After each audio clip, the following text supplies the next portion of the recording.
ہے یہ سب سے پہلے 2012 میں آصف زرداری صاحب کی حکومت میں پیپلز پارٹی نے یہ اٹھایا تھا. اس کے بعد 2016 میں اس کے اوپر ڈسکشن ہوئی اور نواز شریف کی حکومت نے 2017 میں الیکٹرانک ووٹنگ مشین کے اوپر الیکشن کمیشن کو یہ ہدایت کی کہ وہ اس کے اوپر ایک کمپریہنسو رپورٹ بنائے اور الیکشن کمیشن کو کہا گیا کہ اس کے اوپر جو عملی اقدامات ہیں وہ اٹھائے جائیں. اور اب 2012 اور 2016 میں جو پہلے پیپلز پارٹی نے اور بعد میں پی ایم ایل این نے یہ بات آگے بڑھائی تھی، ہم اسی کو لے کر آگے بڑھ رہے ہیں اور ہم سمجھتے ہیں کہ اس کے اوپر تمام سیاسی جماعتوں کو اپنا مثبت کردار جو ہے وہ ادا کرنے کی ضرورت ہے. اور اب جب کہ الیکشن کمیشن نے یہ خود یہ کہا ہے کہ وہ ان کو یہ مشینیں جو ہیں وہ چاہیے اگلے اسلام آباد کے الیکشن کے لیے، تو یہ ایک اچھی بات ہے اور اس کو ہم آگے بڑھانا چاہتے ہیں. گوادر کے معاملات کے اوپر بات چیت ہوئی ہے. دو وفاقی وزراء اسد عمر صاحب اور زبیدہ جلال جو ہیں وہ وزیر اعظم کے بہاف کے اوپر گوادر جائیں گے اور وہاں پہ جو اس وقت کے معاملات ہیں ان کے اوپر وہ ان کا حل بھی بات کریں گے اور جو اس وقت وہاں پہ احتجاج لوگ کر رہے ہیں ان سے وہ بات چیت بھی کریں گے. وزیر اعظم اس پر پہلے ہی نوٹس جو ہے وہ لے چکے ہیں اور اس معاملے میں جو سخت اقدامات ہیں ان کی ہدایت جو ہے وہ کی جا چکی ہے. پینے کے پانی کے اوپر صرف میں آپ کو یہ بتا دوں کہ اسلام آباد کے پینے کے پانی کے اوپر جتنا خرچ ہوتا ہے اس سے کہیں زیادہ گوادر کے پانی کے پینے کے اوپر پروجیکٹس جو ہیں ان کے اوپر خرچہ جو ہے وہ کیا گیا ہے اور وہ دیا جا رہا ہے. 700 ارب روپے کا صدرن بلوچستان پیکج جو ہے وہ ہم اناؤنس کر چکے ہیں. اس میں سے جو 560 ارب روپیہ ہے وہ خالصتاً وفاق کا دیا ہوا پیسہ ہے اور اتنے بڑے پیسوں کی وہاں پہ دیے جانے کے باوجود اگر مسئلے جو ہیں وہ حل نہیں ہو رہے ہیں تو ضرورت ہے اس بات کی کہ ان کی اثر نو جائزہ لیا جائے کہ آخر خامی کہاں آ رہی ہے اور کیوں اتنا پیسہ جو وفاق سے جا رہا ہے صوبوں میں اس کے باوجود وہاں پر عمل درآمد جو ہے وہ اس طریقے سے نہیں ہو پا رہا. لہذا اس کے لیے یہ دونوں وزراء وہاں پہ جائیں گے اور ایک کمپریہنسو رپورٹ جو ہے وہ وزیر اعظم صاحب کو جو ہے پیش کی جائے گی. اس کے بعد تیسرا اہم ایجنڈا جو ہے وہ پرائسز کا ہے. یہ بات خوش آئند ہے کہ تیسرے مسلسل ہفتے میں جو سینسٹیو پرائس انڈیکس ہے وہ نیچے جا رہا ہے اور ایک عمومی رجحان قیمتوں میں کمی کا جو ہے وہ تیسرے ہفتے بھی نظر جو ہے وہ آ رہا ہے. اس میں آپ کو یہ بھی بتا دوں کہ وزیر اعظم نے خصوصاً جو ہمارے سوائے سندھ کے جہاں پہ بدقسمتی سے وہاں کی حکومت نے صحت کارڈ اور راشن کے پروگراموں میں شرکت نہیں کی، باقی تمام پاکستان میں جو صحت کا خرچہ ہے وہ پہلے ہی حکومت اب اٹھائے گی جنوری سے. تو تمام جو آپ کے مڈل کلاس کا اور لوور مڈل کلاس کا جو صحت کے اوپر اخراجات آ رہے تھے اب وہ اخراجات آپ کے حکومت اٹھائے گی اور وہ اخراجات بھی آپ اپنی ضرورت کی جو چیزیں ہیں ان میں آپ خرچ جو ہے وہ کر سکتے ہیں.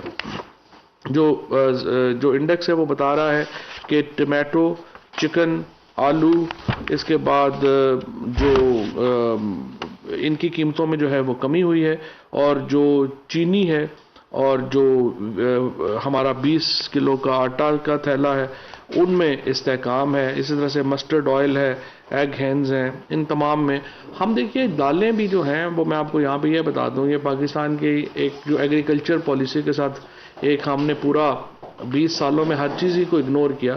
ہم نیوزی لینڈ اور آسٹریلیا سے دالیں منگواتے ہیں. آپ اندازہ لگا لیجئے کہ ہم اس وقت ایک زرعی ملک ہیں لیکن ہماری دال جو ہم کھاتے ہیں یہ بھی ہمیں نیوزی لینڈ سے آتی ہے اور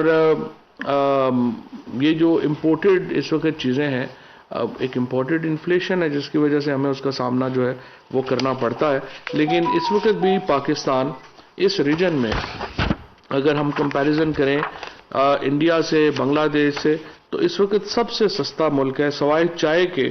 جو وہاں پر جو ہندوستان میں 1232 روپے کی ہے وہ ہم اور بنگلہ دیش میں 916 روپے کی ہے، سری لنکا میں 1117 کی ہے، ہمارے ہاں 1315 روپے کی ہے پر کے جی چائے ہماری مہنگی ہے. باقی تمام چیزیں جو ہیں چاہے دالیں ہیں، آٹا ہے، ایون سبزیاں ہیں، یہ تمام اس ریجن میں ہم اس سے جو ہے وہ اس وقت جو ہے وہ ہم اس پوری ریجن میں سب سے سستا ملک ہیں. اور اب جب ہم یہ ہیلتھ کا بجٹ جو ہے اور اس کے بعد جو راشن ہے وہ بھی نکال دیں گے تو اس سے اور سستا جو ہے وہ ہمارے لوگوں کو ملے گا. اور آٹا جو ہے جب آپ اس کو جو 30% رعایت جو بھی ملے گی 50,000 سے کم آمدنی والے لوگوں کو، ایکچولی انہیں آٹا 2018 میں جو آٹے کی قیمت تھی اس سے بھی سستا آٹا جو ہے وہ مل رہا ہوگا. اسی طریقے سے جو مسئلہ ہمارا آ رہا ہے وہ اب بھی جو ہے وہ کراچی اور حیدرآباد میں آ رہا ہے. انفارچونیٹلی میں تو میڈیا کے نمائندوں سے یہ ریکویسٹ کروں گا کہ آپ پی بی ایس کے اوپر نہ جائیں، آپ خود اپنے لوگ وہاں پہ بھیجیں اور چیک کریں کہ کراچی میں اس وقت آٹے کی قیمت کیا چل رہی ہے اور اس وقت لاہور میں کیا چل رہی ہے. کراچی میں اس وقت 1347 روپے کا جو ہے وہ اس وقت آٹا جو ہے وہ چل رہا ہے. باقی پورے ملک میں جو ہے وہ 1100 کا ہے. کراچی میں اور کوئٹہ میں ان دو میں جو ہے وہ 1400 روپے سے 1347 کا کراچی میں ہے، 1400 روپے کا کوئٹہ میں ہے. اور اس کی وجہ یہ ہے کہ کوئٹہ میں زیادہ تر یہ کراچی سے ہی چیزیں جاتی ہیں. تو اس کو انہوں نے کچھ بہتری کی ہے سندھ حکومت نے، ہم نے جو شور مچایا، لیکن ابھی بھی وہاں پہ آپ دیکھیں کہ تقریباً 250 روپیہ آٹا جو ہے وہ باقی پورے ملک سے مہنگا ہے.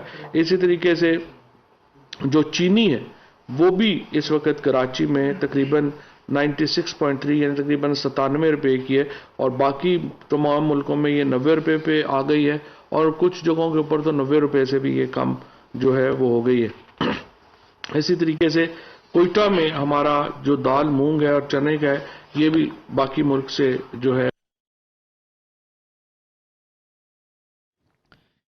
وفاقی وزیر اطلاعات فواد چودھری کابینہ میٹنگ کے بعد میڈیا کو بریف کر رہے ہیں. آج کابینہ اجلاس میں جو فیصلے ہوئے جس سے متعلق بریف کیا گیا، ان کا کہنا تھا کہ الیکشن کمیشن کو EVM فراہم کرنے پر تیار ہیں. اس کے علاوہ گوادر میں جو معاملہ چل رہا ہے وہاں زبیدہ جلال اور اسد عمر کو بھیجا جائے گا.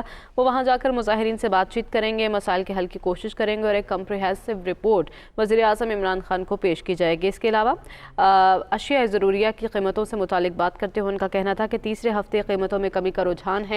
کچھ اشیاء ایسی ہیں جن کی قیمتوں میں ابھی تک استحکام ہے. صحت پر اخراجات سے متعلق ان کا کہنا تھا کہ اب صحت پر اخراجات حکومت اٹھائے گی. کراچی سے صرف جو ہے وہ امپیکٹ آتا ہے اس کا، جو کراچی میں چیزیں مہنگی ہوتی ہیں تو اس کی وجہ سے جو امپیکٹ ہے وہ کراچی میں آتا ہے. تھوڑا سا یہاں پہ میں کسانوں میں فرٹیلائزر کا بتا دوں. جتنے اچھے طریقے سے فرٹیلائزر کو اس حکومت نے مینیج کیا ہے، اتنی گیس کے بحران کے باوجود اس کی مثال نہیں ملتی. پہلے تو میں آپ کو بتاؤں کہ پچھلے سال جو 4 ہماری بمپر کراپس ہوئیں، اس کے 5 جو ہماری بمپر کراپس ہوئیں، اس کے نتیجے میں کسان کو 400 ارب روپیہ اضافی آمدنی جو ہے وہ ہوئی ہے. اس وقت دنیا میں یوریا کی قیمت تقریباً 10,000 روپے کے اوپر ہے. ہمارے ہاں اس وقت جو بیگ ہے وہ مل رہا ہے 1700 روپے سرکار کے اوپر، اور جہاں پہ بلیک کی شکایت ہے وہاں پہ بھی 2200 روپے کا. تو آپ اندازہ لگا سکتے ہیں کہ اتنا بڑا جو فرق ہے قیمت کا وہ ہوا. اور اس کا جو فرق ہے یہ ایسے ہی نہیں ہو گیا، اس میں ایک بہت ہی ہماری ایک سمجھیے کہ جو ہماری انرجی منسٹری ہے، جو ہماری انڈسٹریز منسٹری ہے، انہوں نے ایک بہت ہی پلان طریقے سے یہ فیصلہ کیا کہ جو ہمارے گیس کے پلانٹس ہیں ان کو گیس کی سپلائی جو ہے وہ جاری رکھی جائے. اور اگرچہ ہمارے ہاں ڈومیسٹک گیس کا بحران آ جاتا ہے، لیکن ہم نے فرٹیلائزر کو گیس جو ہے وہ جاری رکھی، جس کی وجہ سے اس وقت پاکستان کی ہسٹری کی سب سے بڑی پروڈکشن جو ہے وہ یوریا کی ہم لے سکے، جو تقریباً 34 ملین میٹرک ٹن ہے. یہ ہماری ہسٹری کی سب سے بڑی پروڈکشن جو ہے وہ ہوئی ہے. اور اگر یہ تھوڑا گیس کا ہمارا ایشو نہ ہوتا تو ہم شاید 37 پہ چلے جاتے. گیس میں یہ بات ہمیں سمجھنے کی ضرورت ہے، جو روز ہم ٹیلی ویژنس کے اوپر دکھایا جاتا ہے کہ فلانے شہر میں گیس کم ہو گئی ہے، فلانے میں، یہ صرف 28% لوگوں کا بوجھ 78% لوگ اٹھا رہے ہیں. تمام جو گیس شہروں میں ہے وہ سبسیڈائزڈ گیس ہے، اور اس کا بوجھ 78% ان لوگوں کے اوپر آ رہا ہے جو کہ جن کے پاس گیس نہیں ہے. وہ LPG کے اوپر ہے یا کوئلے کے اوپر ہے یا وہ اور جو لکڑی کے اوپر ہے، دیگر ذرائع کے اوپر ہے، ان کے پاس گیس نہیں ہے. اور وہ 78% لوگ بڑے شہروں میں رہنے والے 28% لوگوں کا بوجھ اٹھا رہے ہیں. یہ اس کا ڈیفینیٹلی یہ لمبا عرصہ نہیں چل سکے گا. گیس 9% ہمارے ہاں ہر سال ڈپلیٹ ہو رہی ہے. پچھلے سال 9% ڈپلیٹ ہوئی, اس سال پھر 9% ڈپلیٹ ہو رہی ہے, اور اس کے نتیجے میں آپ کے پاس چند سالوں میں گیس نہیں رہے گی. اور خصوصاً یہ جو بڑے شہروں میں لوگ جو بہت سستی گیس کے عادی ہو چکے ہیں, ان کو اپنی عادتیں جو ہیں وہ بہرحال بدلنی ہوں گی, اور ہمیں گیس کا جو پورا سسٹم ہے اس کو ری سٹرکچر کرنا ہوگا. انرجی کے اوپر ان 78% لوگوں کا بھی اتنا ہی حق ہے جو کہ اس وقت گیس کی سہولت سے محروم ہے, جتنے کہ وہ جو کہ بڑے شہروں میں رہتے ہیں اور ان کے پاس گیس جو ہے وہ آ رہی ہے. اس کے ساتھ جو ڈی اے پی ہے, چونکہ اس کی قیمت اس وقت دنیا میں بہت مہنگی ہے, ڈی اے پی ہم بناتے نہیں ہیں, 70% ڈی اے پی ہم امپورٹ کرتے ہیں, اس کی قیمت جو ہے اس میں اضافہ ہوا ہے, اور اس کی نان اویلیبلٹی کی وجہ سے بھی پاکستان میں یوریا کی قیمت جو ہے وہ بڑھی ہے. اب یہ یوریا کی جو قیمت ہے اس میں بھی ڈکلائن جو ہے وہ آ رہا ہے. تقریباً ایک اوور آل جو پی بی ایس تھا اس کے مطابق یہ تقریباً 10% کم ہوئی ہے پچھلے ان ہفتوں میں, اور اب تقریباً یہ 1834 روپیہ اس کی ایوریج پرائس جو ہے وہ نکل رہی ہے. اور جو اس کی بڑی وجہ جو ہے وہ یہ ہے کہ جو اب ہمارے ہاں بوائی کا سیزن مکمل ہو گیا. ایک بڑے ٹی وی نے لکھ دیا کہ اس سے بوائی متاثر ہوگی, تو میں نے بتایا کہ تقریباً پورے ملک میں گندم جو ہے وہ پہلے ہی اس کی بوائی جو ہو چکی ہے, اور اس کے مطابق جو ہے وہ اب ہم آگے بڑھیں گے. اچھا جی, شوگر کی نئی پالیسی جو ہے ریفارمز کا ایک ہم نے پوری کمیٹی تشکیل دی تھی, جس کا مقصد یہ تھا کہ وہ شوگر کے اوپر جو ہے وہ اپنے معاملات دیکھیں گے. شوگر کے جو ایشوز ہیں اس کے اوپر ایک کمپریہنسو رپورٹ جو ہے وہ دی گئی ہے, اور sugar sector reform committee report جو ہے وہ آج جاری کی جا رہی ہے. اس میں ایک 3 ہفتے کے لیے ایک پبلک ڈیبیٹ ہوگی, اور تمام لوگ جو ہیں اس کو دیکھ لیں گے. اس میں بہت بڑے پرپوزلز دیے گئے ہیں, جس میں ایک بڑا پرپوزل یہ ہے کہ شوگر کو ڈی ریگولیٹ کر دیا جائے, اور اس میں نہ حکومت جو ہے وہ قیمت فکسیشن میں ڈلے, نہ ہی سبسڈی میں ڈلے, اور نہ ہی صرف جو کرشنگ سیزن ہے اس کو حکومت انفورس کرے. لیکن یہ ابھی پبلک ڈیبیٹ کے لیے دے دی گئی ہے. 3 ہفتے اس کے اوپر سجیشنز, اور جو لوگ باقی بھی اس میں بات کرنا چاہتے ہیں وہ بات کر لیں, اور اس کے مطابق پھر اس کو جو ہے وہ ہم آگے لے کے چلیں گے. معاون خصوصی برائے صحت ڈاکٹر فیصل سلطان نے کرونا کی جو نئی قسم اومیکرون آئی ہے اس کے اوپر ایک بریفنگ دی ہے, اور فی الحال ہمارے ہاں ہمیں خوشی کی بات ہے کہ نہ صرف یہ کہ 25% لوگوں نے اپنی ویکسین جو ہیں وہ لگوا لی ہیں, یہاں پہ صرف یہ ہے کہ 2 کروڑ لوگ ہیں پاکستان میں جنہوں نے ویکسین کی 1 ڈوز لگوائی ہے. ان سے ہماری درخواست ہے کہ وہ دوسری ڈوز لگوا لیں, کیونکہ جو ویکسین کی 1 ڈوز ہے اس سے 3% کے قریب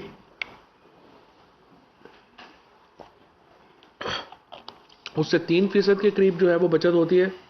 لیکن جب آپ دوسری ڈوز لگواتے ہیں تو اس سے 17 گنا 3 گنا بچت ہوتی ہے, لیکن جب آپ دوسری ڈوز لگا دیتے ہیں تو 17 گنا جو ہے وہ اس سے بہتر ہو جاتا ہے معاملہ, اور اس سے قوت مدافعت جو ہے وہ بڑھتی ہے.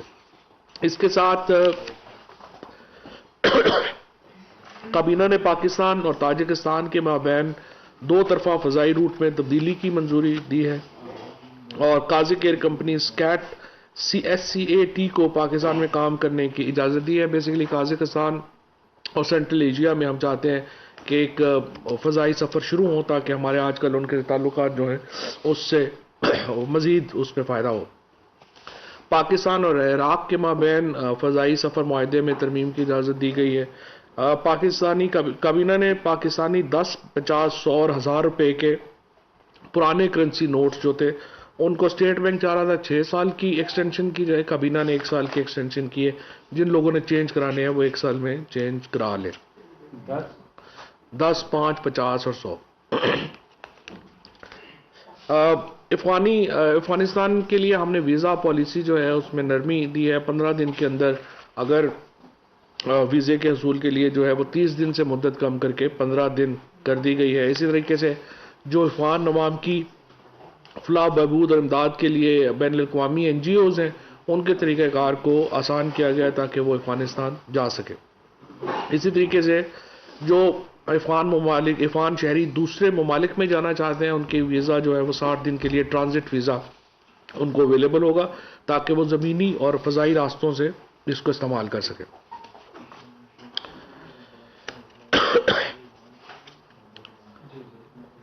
کابینہ کو اوگرا کی سالانہ رپورٹ برائے سال 2019-20 پیش کی گئی۔ اس میں پہلی بار ایک بہت بڑا جو ریفارم آیا ہے کہ اب 10 کمپنیز کو لائسنس دیا گیا ہے جو کہ پاکستان کے اندر پرائیویٹ سیکٹر میں گیس امپورٹ کر کے لوگوں کو دے سکیں گی۔ سو یہ اس کی بھی ڈی ریگولیشن ہونے جا رہی ہے اور اس میں بہت میجر سٹیپس جو ہیں وہ لیے گئے ہیں۔ اس کے ساتھ یہ جو ہمارے یہاں پھٹتے ہیں غیر قانونی پمپس میں اور پلاسٹک کے کنٹینر میں، ان کے خلاف ایک پوری مہم جو ہوگی، اور دوسرا یہ جو ہمارے گیس سلنڈرز پھٹتے ہیں اس کے اوپر پہلی بار ایک کمپریہنسو پالیسی جو ہے وہ لائی جا رہی ہے۔ ادارہ جاتی اصلاحات کے نومبر 2021 کو ہونے والے اجلاس میں فیصلوں کی توثیق جو ہے وہ کی گئی ہے۔ اسی طریقے سے جو ای سی سی کے فیصلے ہیں ان کی توثیق جو ہے وہ کی گئی ہے، اور 5 بلین روپیز آپ کو پتہ ہے پہلے ہی ہم افغانستان کو دے رہے ہیں۔ او آئی سی کی میٹنگ ہے 19 تاریخ کو، اس میں ہم مزید دیکھیں گے کہ کیسے ہم اپنے افغانستان کے بھائیوں کے لیے اور بہنوں کے لیے کیا مدد ہم کر سکتے ہیں، وہ بھی ہم کریں گے۔ جی تو یہ بتا دیں کہ جس طرح آپ نے کہ کل مشیر پارلیمانی امور نے میڈیا سے بات کرتے ہوئے کہا تھا کہ آج کیبنٹ میں سینٹ کے الیکشن میں ہارس ٹریڈنگ روکنے کے لیے قانون سازی حکومت کر رہی ہے الیکشن کمیشن کے ساتھ مشاورت کے بعد، تو وہ کیبنٹ میں اس کے اوپر بریفنگ دی جائے گی اور پھر فردر ڈسکس کیا جائے گا۔ ایک تو بتا دیں سر کیا وہ بریفنگ دی گئی؟ دوسرا سر آج صبح سے خبریں چل رہی کہ منی بجٹ کے حوالے سے بھی کابینہ میں بریف کیا گیا، تو منی بجٹ کے حوالے سے سر حکومت کا کیا سر؟ نہیں، ابھی کوئی ایسا دونوں کے اوپر جو ہے وہ آج کابینہ میں کوئی اس قسم کی بات نہیں ہے۔ سر آپ نے بتایا کہ پیپلز پارٹی کے دور میں اے وی ایم آ گئے، لیکن بنیادی طور پر دیکھا جائے تو آپ کا بڑا انیشیٹو تھا۔ آپ کیا سمجھتے ہیں کہ جتنی مشینیں ریکوائر کی گئی ہیں وہ مل جائیں گی، اور آج تو پانی کی کاشت کے حوالے سے بھی کوئی بات ہونے کی کابینہ میں پالیسی نہیں ابھی آج آئی نہیں ہے، لیکن وہ آ جائے گی۔ وہ جو ہیلپ کا ہم نے شروع کیا تھا کام، اس کو بڑا امپورٹنٹ ہے، وہ اس کو آ جائے گا۔ لیکن یہ ای وی ایم کے اوپر کوئی 4000 مشینیں کوئی پرابلم نہیں ہے، جو ہی الیکشن کمیشن ٹینڈر کرے گا یہ اویلیبل ہو جائے گا۔